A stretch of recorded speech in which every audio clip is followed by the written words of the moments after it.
नमस्कार, मैं हूं प्रशांत जुर्हे। आइए आपको दिखाते हैं देश और दुनिया की 20 बड़ी खबरें। बिहार के मंत्री तेज प्रताप यादव ने वाराणसी के एक होटल संचालक के खिलाफ बदसलूकी का आरोप लगाया है। तेज प्रताप का आरोप है कि जिस होटल में वो रुके हुए थे, देर रात उनका सामान उनके कमरे से बाहर निकाल दिया गया। वहीं होटल प्रबंधन का कहना है कि उनकी बुकिंग सिर्फ एक दिन की थी। ऐसे में रात 12 बजे उनका सामान निकालकर सिक्योरिटी रूम में रख दिया गया। इस मामले में तेज प्रताप ने होटल संचालक के खिलाफ मामला दर्ज करवाया है।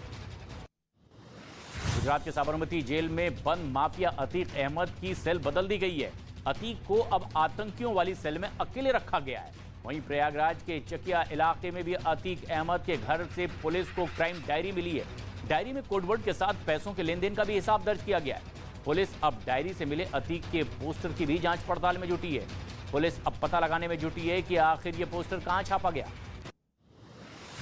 अतीक अहमद की फरार पत्नी शाइस्ता परवीन पर इनाम की राशि 25,000 से बढ़ाकर 50,000 कर दी गई है। इस हत्याकांड में फरार चल रहे आरोपियों की तलाश भी तेज कर दी गई है।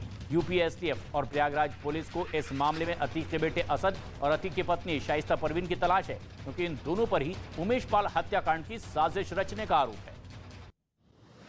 अतीक के गुर्गे आसाद कालिया का एक नया वीडियो सामने आया है, जिसमें वो साबिर हुसैन के घर पर पत्थर चलाता नजर आ रहा है। आसाद पर साबिर हुसैन को बार बार धमकी देने का भी आरोप है। सोचिए, डबल मर्डर केस में साबिर पैरोकार हैं और उन्होंने धमकी देने के अतीक के गुर्गों पर आसाद कालिया को भेजने का आरोप लगाया और इसके बाद त्रस्त होकर साबिर ने घर ही छोड़ दिया था। भोजपुरी अभिनेत्री आकांक्षा दुबे मौत मामले में आरोपी समर सिंह को पुलिस आज वाराणसी कोर्ट में पेश करेगी। पुलिस समर को लेकर के वाराणसी पहुंच चुकी है। पेशी के दौरान पुलिस कोर्ट में समर की 7 दिन के रिमांड की भी मांग कर सकती है। क्राइम ब्रांच की टीम मोबाइल फोन की कॉल डिटेल्स और मोबाइल डेटा भी जांच पड़ताल में ले रही है। आकांक्षा की मां हत्या का मामला दर्ज करवाने के लिए कोर्ट में अर्जी देंगी।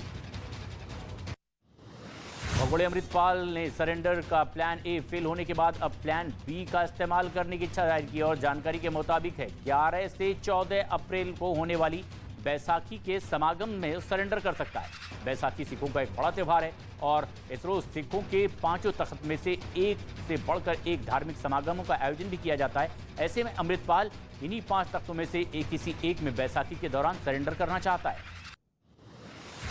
पीएम मोदी ने सिकंदराबाद तिरुपति वंदे भारत ट्रेन को हरी झंडी दिखाकर रवाना किया है। इसके साथ ही प्रधानमंत्री ने तेलंगाना के लिए 11,000 करोड़ रुपए से ज्यादा की परियोजना का उद्घाटन और शिलान्यास भी किया।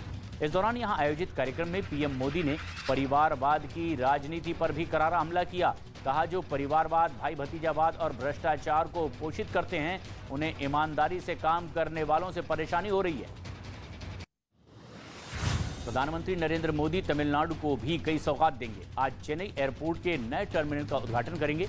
करीब 3 बजे प्रधानमंत्री नरेंद्र मोदी चेन्नई एयरपोर्ट के नए टर्मिनल का उद्घाटन करने वाले हैं। 1260 करोड़ रुपए की लागत से बने टर्मिनल भवन में अत्याधुनिक सुविधाएं हैं। चेन्नई कोयम्बटूर वंदे भारत एक्सप्रेस को भी हरी झंडी दिखाएंगे। कई प्रोजेक्ट को भी यहां लॉन्च करेंगे। असम के तेजपुर एयरफोर्स स्टेशन से राष्ट्रपति द्रौपदी मुर्मू ने लड़ाकू विमान सुखोई 30 MKI में उड़ान भरी है। मुर्मू बतौर को पायलट विमान में सवार थी। इस उड़ान के जरिए दुश्मन देशों को संदेश भी दिया गया। इससे पहले तेजपुर एयरफोर्स स्टेशन पर गार्ड ऑफ ऑनर भी दिया गया। इससे पहले राष्ट्रपति प्रतिभा पाटिल, APJ अब्दुल कलाम ने भी सुखोई 30 में उड़ान भरी। उत्तर प्रदेश के मुख्यमंत्री योगी आदित्यनाथ ने गोरखपुर दौरा किया, जहां पर कई कार्यक्रम में वो शरीक हुए हैं। मुख्यमंत्री करीब 11 करोड़ की लागत से बन रहे भोलाराम मस्करा इंटर कॉलेज के भूमि पूजन कार्यक्रम में शामिल हुए और इसके बाद तेजनवा में ग्रामीण स्टेडियम का शिलान्यास भी किया। इससे पहले सीएम योगी ने जनता दरबार में लोगों की समस्याएं सुनी और अधिकारियों को जल्द इसके समाधान का आदेश भी दिया।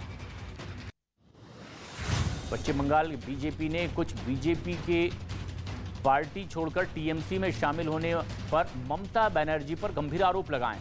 प्रदेश अध्यक्ष सुकांत मजूमदार और बीजेपी नेता अमित मालवीय ने वीडियो ट्वीट करके हमला किया है, जिसमें बीजेपी कुछ महिला कार्यकर्ता दंडवत करती नजर आ रही हैं, जिस पर बीजेपी ने टीएमसी पर कार्यकर्ताओं को सजा देकर जबरदस्ती पार्टी में शामिल कराने का आरोप लगाया है। यूपी के जौनपुर में मामूली सी बात पर 2 पक्षों के बीच जमकर मारपीट हो गई। आरोप है कि घर के बाहर साइकिल खड़ी करने को लेकर के विवाद शुरू हुआ और ये मारपीट में बदल गया। इस दौरान दोनों पक्षों के लोग एक दूसरे पर डंडों से हमला करते दिखाई दिए। हालांकि पुलिस ने वीडियो का संज्ञान लिया है और मामले की जांच पड़ताल शुरू कर दी। मध्य प्रदेश के उज्जैन में पंडित प्रदीप मिश्रा के कार्यक्रम का एक वीडियो तेजी से वायरल हो रहा है, जिसमें शिव महापुराण कथा में बड़ी संख्या में आए श्रद्धालुओं में भीड़ बेकाबू हो गई और इस दौरान कथा पंडाल में महिलाओं के दो गुट आपस में ही लड़ते झगड़ते नजर आए। हालांकि दावा है कि वहां मौजूद लोगों ने महिलाओं को समझा बुझाकर मामला शांत करवाया। झारखंड के गढ़वा में पुलिस हिरासत में एक लड़के की संदिग्ध मौत के बाद परिजनों का गुस्सा भड़क उठा और इसके बाद गुस्साए लोगों ने सड़क जाम कर दिया और जमकर हंगामा किया है। आरोप है कि पुलिस की हिरासत में लड़के के साथ मारपीट की गई और पुलिस ने परिजनों को फोन पर लड़के के गिरने और उसके बाद उसकी मौत की खबर दी। हालांकि हंगामे के बाद पुलिस ने शव को पोस्टमार्टम के लिए भेज दिया और मामले की जांच पड़ताल शुरू कर दी। दिल्ली की पीवीसी मार्केट में एक प्लास्टिक के गोदाम में भीषण आग लग गई और इससे अफरा तफरी मच गई। टिकरी बॉर्डर इलाके में भीषण आग के बाद आसपास धुएं का गुबार दिखाई देने लगा। चारों तरफ ये धुआं फैल गया। हालांकि मौके पर 26 फायर ब्रिगेड की गाड़ियां पहुंची। फायर ब्रिगेड की टीम ने कड़ी मशक्कत के बाद इस आग पर काबू पा लिया। आग लगने की वजह अब तक पता नहीं चल पाई। मध्य प्रदेश के बैतूल में एक ट्रैक्टर ट्रॉली खेत में धू कर जलने लगी। दावा किया जा रहा है कि बिजली के तार के संपर्क में आने के बाद फसल में आग लग गई और देखते ही देखते आग ने ट्रैक्टर को भी अपनी चपेट में ले लिया। हालांकि सूझबूझ से ड्राइवर अपनी जान बचा सका, लेकिन ट्रैक्टर पूरी तरह से जलकर राख हो गया और इसके बाद दमकल की गाड़ी आग बुझाने के लिए वहां पहुंची। मशक्कत के बाद इस पर काबू पाया। आज से देश में पीएनजी और सीएनजी के दामों में कटौती हो सकती है। जानकारी के मुताबिक करीब 6 रुपए तक सस्ती हो सकती है सीएनजी और पीएनजी। मोदी कैबिनेट की बैठक में पीएनजी और सीएनजी के दाम तय करने के फॉर्मूले में बदलाव किया गया। मोदी कैबिनेट ने अब डोमेस्टिक गैस प्राइसिंग गाइडलाइंस 2014 में संशोधन किया है। चीन और ताइवान के बीच तनातनी एक बार फिर से बढ़ने लगी है। ताइवान ने दावा किया है कि उसकी सीमा में चीन ने घुसपैठ की है और दावा यह भी कि चीन के 13 विमानों और 3 जंगी जहाजों के साथ घुसपैठ की गई है, जबकि ताइवान को घेरने के लिए चीन ने अपने सैन्य पूर्वी संयुक्त युद्धाभ्यास करने का ऐलान किया है। चीन ताइवान पर हमले की तैयारी कर रहा है। चीन ने ऐलान किया है कि वो ताइवान के समुद्र के पास 3 दिन सैन्य अभ्यास शुरू कर रहा है, जिसमें पीपुल्स लिबरेशन आर्मी के सैन्य कर्मियों की भी हिस्सा लेने की बात है।